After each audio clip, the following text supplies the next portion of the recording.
Bonjour, bienvenue pour cette nouvelle vidéo autour du Vijnana Bhairava Tantra.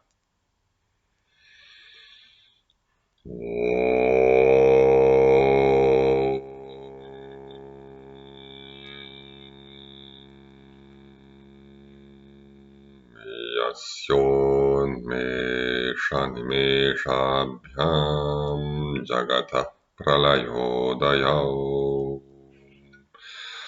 Tam Shakti Chakra Vibhava Prabhavam Shankaram Stumaha.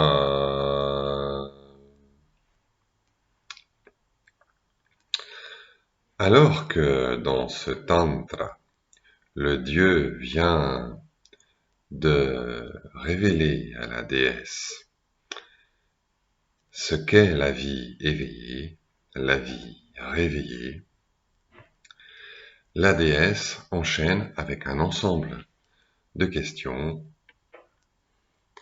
sur ce qui s'ensuit au niveau de la pratique des cérémonies, des rituels. Car le tantrisme est enseigné dans les tantras, dans les livres, qui enseignent principalement des rituels. Le tantrisme s'appelle en sanskrit mantra marg, la voie des mantras. Et les mantras trouvent leur application dans des cérémonies qui sont faites chaque jour, des cérémonies quotidiennes et aussi des cérémonies pour des occasions spéciales ou pour satisfaire des besoins ou des désirs spéciaux. Mais dans tous les cas, la base du mode de vie tantrique, concrètement, c'est le rituel. Du lever jusqu'au coucher, de la naissance jusqu'à la mort, tout est rituel. C'est un mode de vie, une manière de vivre organisée autour des rituels. Et donc c'est autour de cela que vont tourner les questions de la déesse. Car jusqu'à maintenant, on n'a pas parlé de rituels, et vous vous souvenez qu'au début, le dieu avait dit que les rituels, ce sont des épouvantails pour faire peur aux enfants, ce sont des bonbons pour attirer les enfants. C'est pour les esprits égarés, confus, soumis à la peur de la dualité. Et dans les expériences d'éveil que nous avons vues, dans ces 112 expériences, il n'y a pas de rituel. D'où un ultime retour de la déesse qui, je vous le rappelle, est la conscience qui se cherche elle-même, qui aspire à se réaliser pleinement. D'où une série d'ultimes questions sur ces rituels, parce que pour elle, pour la conscience du disciple, pour la conscience qui, à son niveau le plus ordinaire, est l'entendement, ce qu'on appelle aussi aujourd'hui le mental, eh bien, la réalité se réduit à ce qui est pratique, pragmatique. Et la pratique, c'est les cérémonies, ce sont les procédures. Et donc, elle pose des questions là-dessus. Alors, je vous lis d'abord tout le passage en sanskrit, et puis la traduction.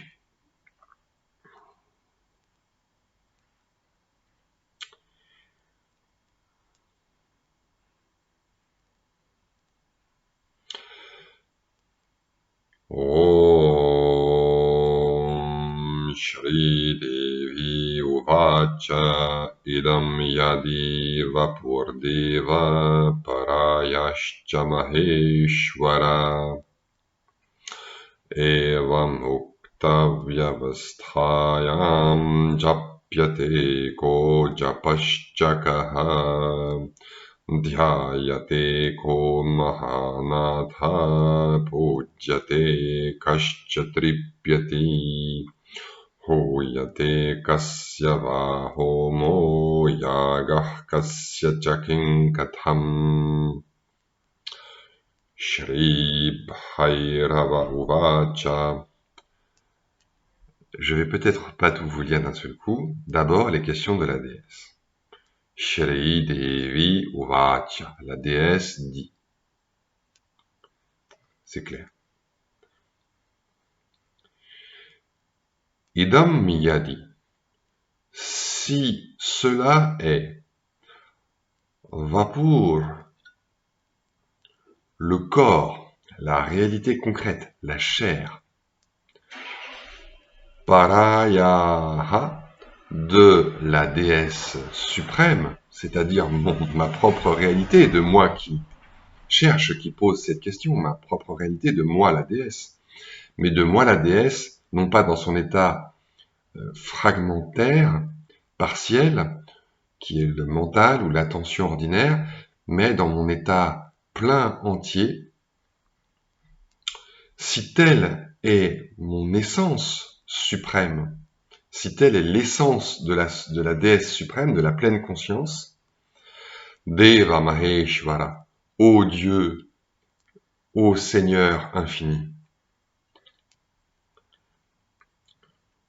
Sous-entendu, alors, Evam, Ukta Vyavasthayam, dans un tel état, dans cet état qui a été décrit, qui a été introduit, qui a été pointé dans ces 112 versets,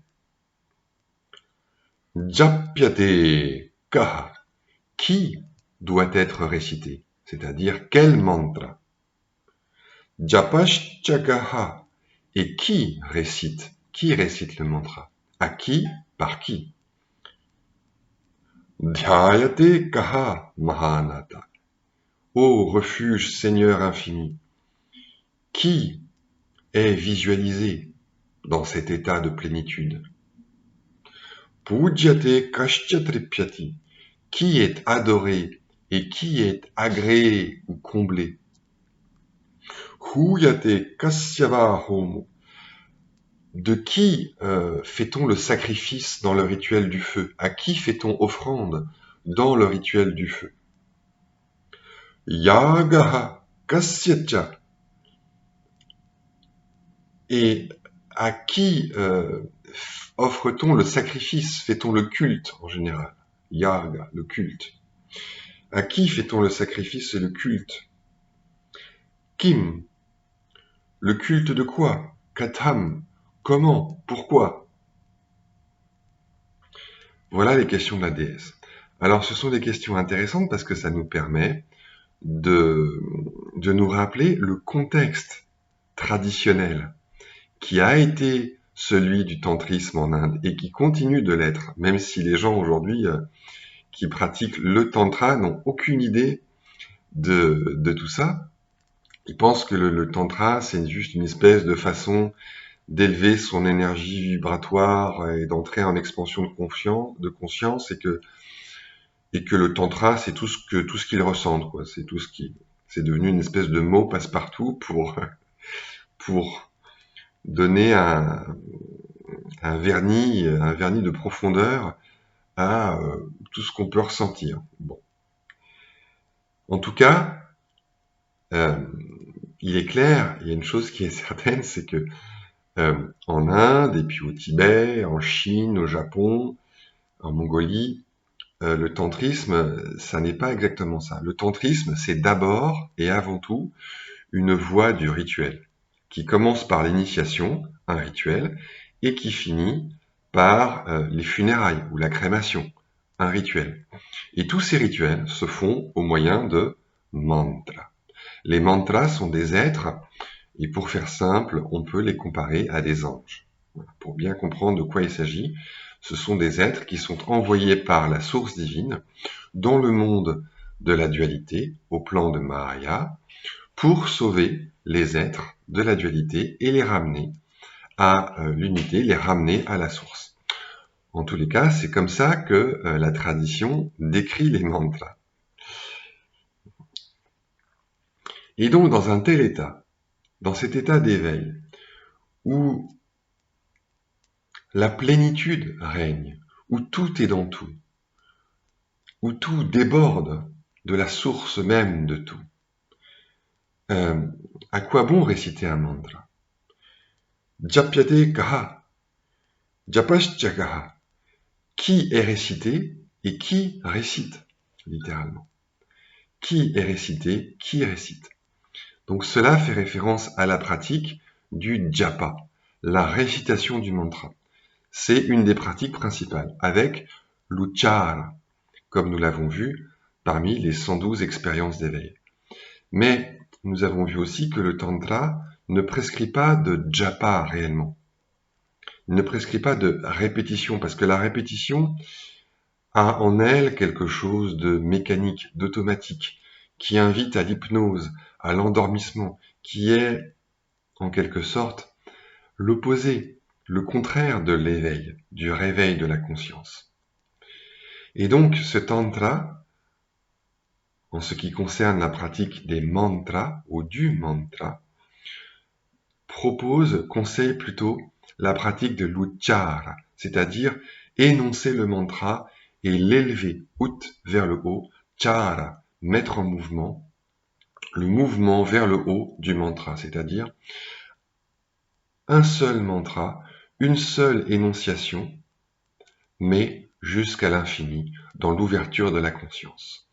Donc, mettre l'accent sur la qualité plutôt que sur la quantité.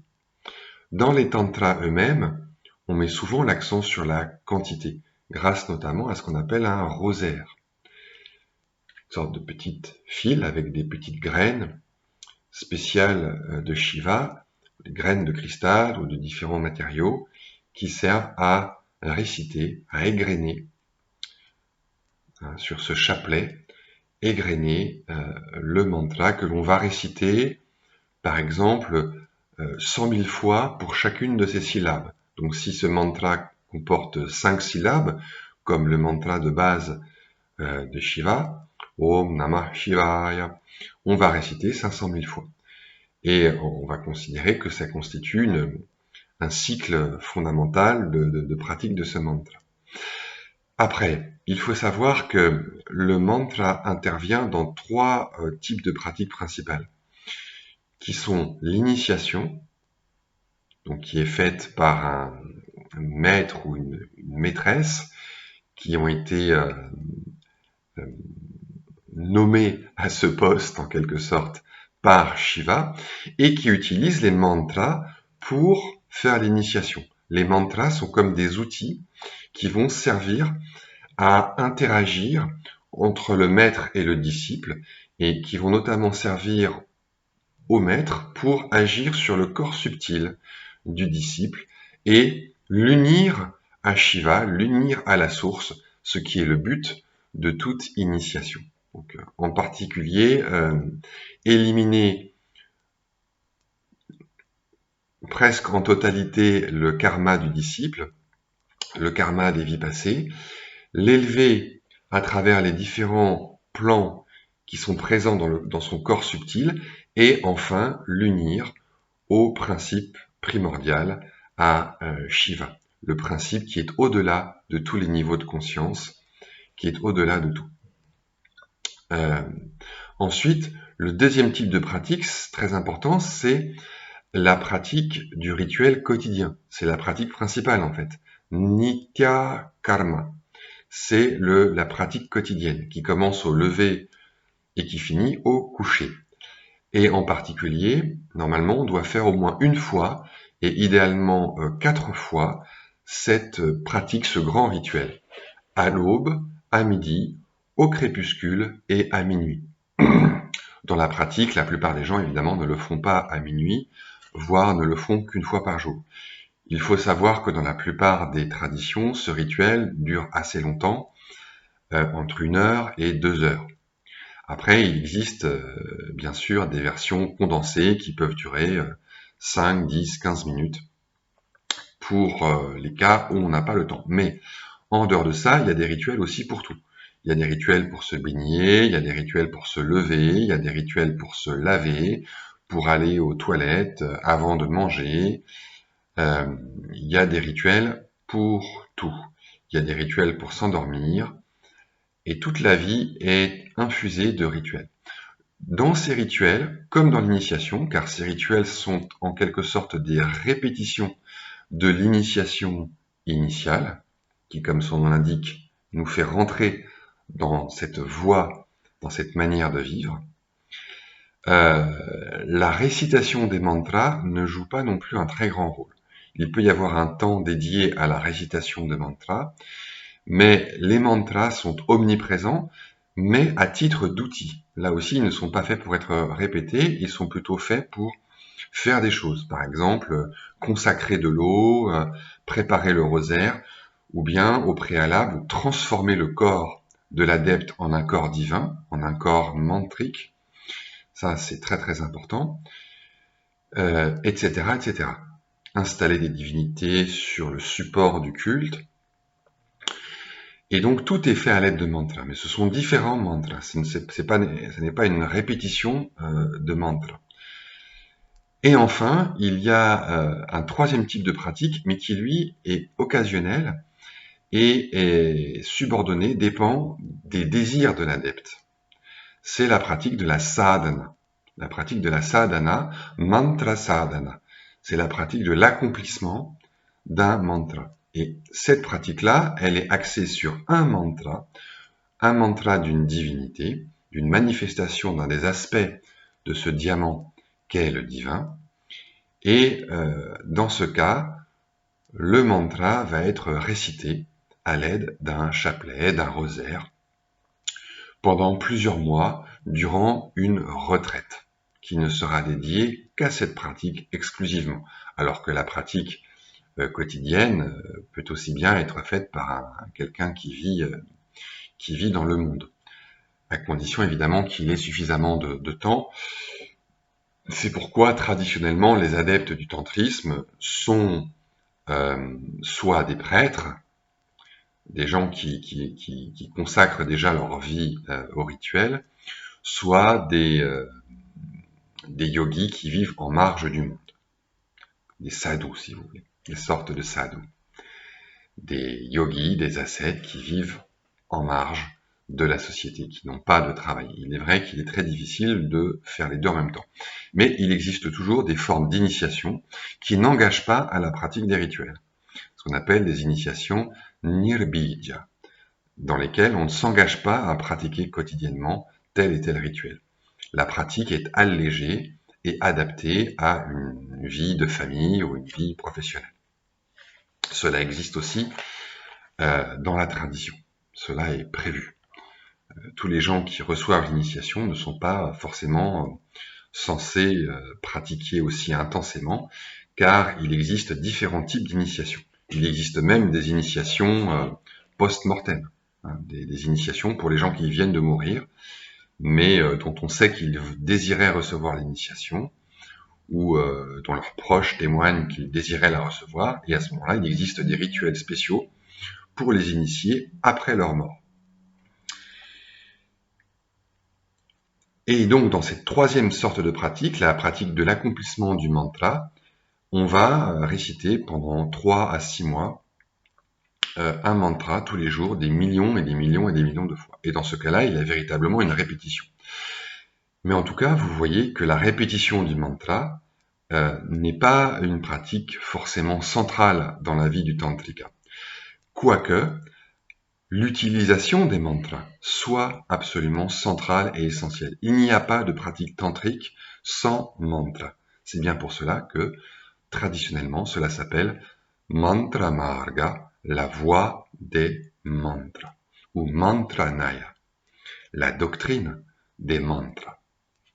Et véritablement, on ne peut pas surestimer, on ne peut pas exagérer l'importance du mantra dans le tantra, si on veut reprendre cette expression.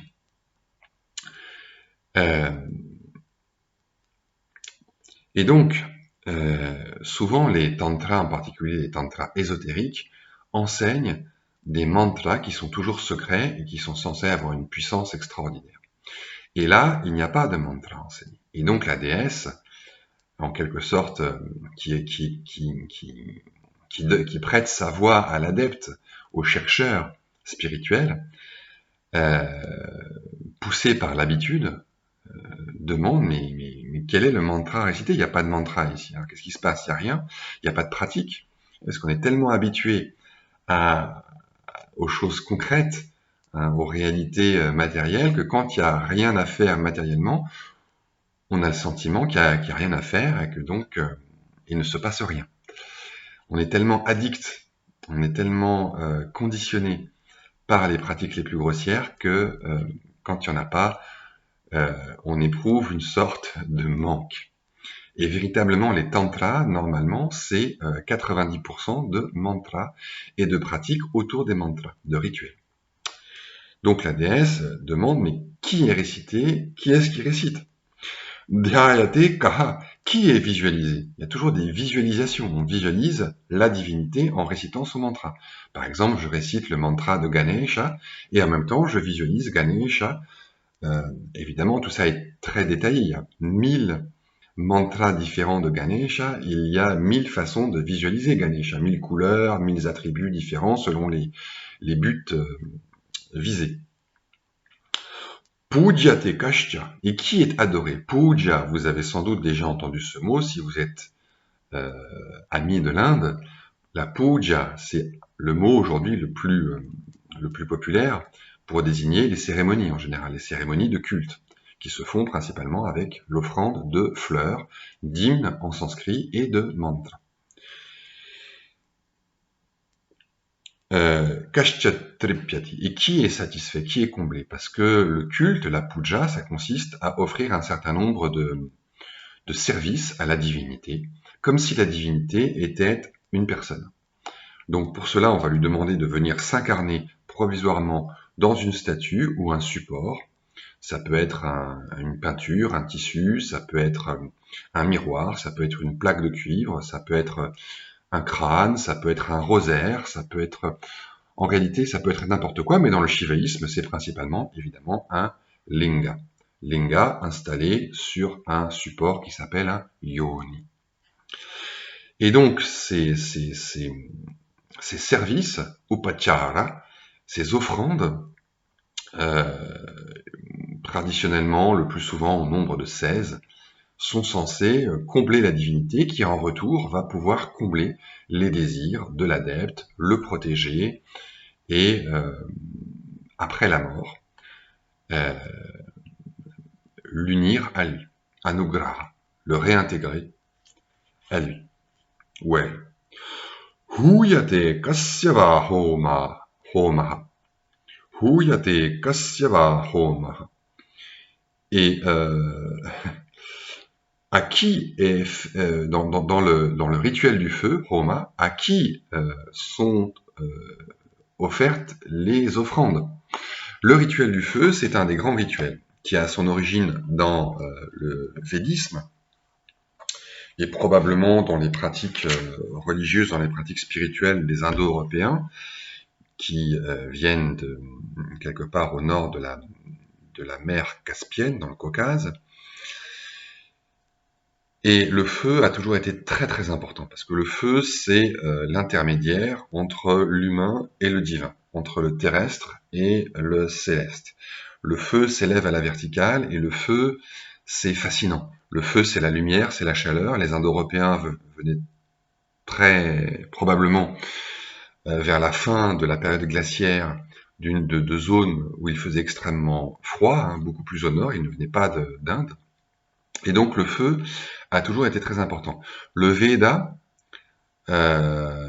commence par s'adresser au feu. Le tout début du Rig Veda. Agnimire Purohitam. Et donc tout le monde sait que le Veda commence par ces phrases adressées au feu. Un petit peu comme la Bible commence par au commencement. Et ben, les Védas commencent par Agnimire. Nous offrons, nous sacrifions à Agni, le feu, Agni Deva, qui est l'intermédiaire entre le plan terrestre humain et le plan céleste divin. C'est le feu qui véhicule les offrandes que l'on verse en lui, et dont les offrandes dont les dieux vont se nourrir. Alors évidemment, derrière tout ça, il peut y avoir plein de symbolismes différents. Il y a aussi un symbolisme, une interprétation propre au tantrisme, au tantra ésotérique, que l'on verra d'ailleurs par la suite, qui va être révélé ici par le Dieu. Mais en tout cas, le feu est très très important. Et donc, dans le tantrisme, qui est différent du védisme, qui est différent de l'hindouisme exotérique, public, il y a des rituels du feu. Évidemment, il y a toujours des rituels du feu. Très très important. En plus, c'est une des formes de rituels les plus spectaculaires. Et donc, on offre toutes sortes de choses, des graines, du beurre clarifié, évidemment, de l'huile, toutes sortes de choses. Et il y a tout un tas de pratiques autour du feu, par exemple des pratiques de divination, selon le nombre de flammes, leur forme, leur couleur, etc., etc. Et enfin, yaga kasyatya. À qui sacrifie-t-on? Donc yaga, ça veut dire littéralement sacrifice, mais dans le contexte présent, c'est un terme général pour le culte en général. Et yaga désigne aussi un panthéon, un ensemble de divinités à qui on s'adresse. Chaque tradition a son propre panthéon. Par exemple, dans le Trika, la tradition de la triade, eh bien, il y a un panthéon principal de 3 déesses qui sont installées sur 3 dieux, qui eux-mêmes sont installés sur les 3 pointes d'un trident que l'on visualise dans l'axe de notre corps. Chakim Katham, donc comment, qu'est-ce qu'on offre, comment? Et maintenant, le dieu répond. Je vous lis la première partie de sa réponse. Om Shri Bhairava Uvacha Yeshatra Prakriya Bahya Stuleshviva Mrigekshani. Pendant, je vais vous traduire au fur et à mesure, verset par verset. Dieu dit,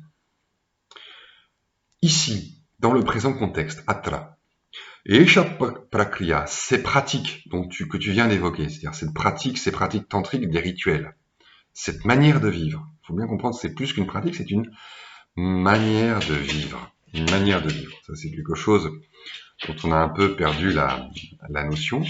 C'est une manière de vivre. Complète, entière. C'est pas juste une pratique qui dure un quart d'heure ou une demi-heure, une heure. C'est une manière de vivre. Et chaque prakriya, ce style, cette manière de vivre, prakriya, bahya, est extérieur, exotérique. Vous comprenez? Exotérique, ésotérique, extérieur, intérieur, public, privé. La pratique tantrique dont il est ici question, les traditions dans lesquelles ça s'inscrit, sont privées. Au départ, le tantrisme, même ses formes les plus externes, sont toujours privées et secrètes. Par exemple, le Shaiva Siddhanta en est venu à s'exprimer dans les temples, dans les fêtes, dans les pratiques publiques, mais à l'origine, c'est entièrement privé. Le culte est privé, par opposition à tout ce qui est du domaine exotérique, public, tout ce qui est de l'ordre du social, des cérémonies collectives, des temples où tout le monde vient, des temples, vous savez, comme vous pouvez voir en Inde, des temples qui sont installés dans la rue, et tout le monde peut en faire le culte, même si c'est une divinité apparemment ésotérique, ça peut être une forme de Bhairava, ça peut être une forme de Mahakala, etc. Mais à partir du moment où c'est une divinité publique, visible par tout le monde, ça relève du domaine public, donc de l'exotérique. Donc ces pratiques, dans le présent contexte, je te révèle qu'elles sont extérieures, elles sont relativement extérieures, relativement à ce présent contexte, de la tradition la plus secrète. Stule Shveva, elles ne concernent que ce qui est grossier. Elles ne concernent que ce qui est grossier. Sthul, grossier. Mrigechani, toi qui as des yeux de gazelle.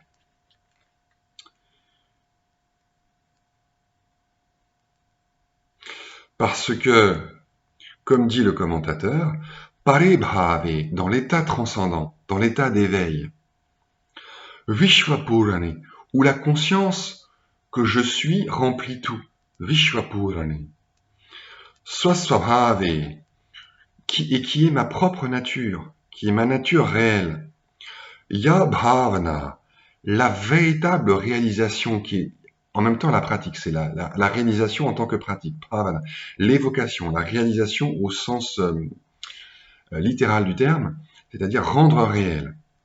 Vimarshana, c'est la prise de conscience, C'est la prise de conscience que Ahameva, moi, Parohamsaha, je suis le signe suprême, je suis le loi migratrice suprême, littéralement. Loi migratrice, Hamsaha, c'est une image très ancienne, traditionnelle, de l'âme, du principe individuel. Shivaha, je suis, Hamsaha Shivaha, je suis Dieu. Parama Karanam, la cause ultime. Ahameva Parohamsaha, Shivaha, Parama Karanam.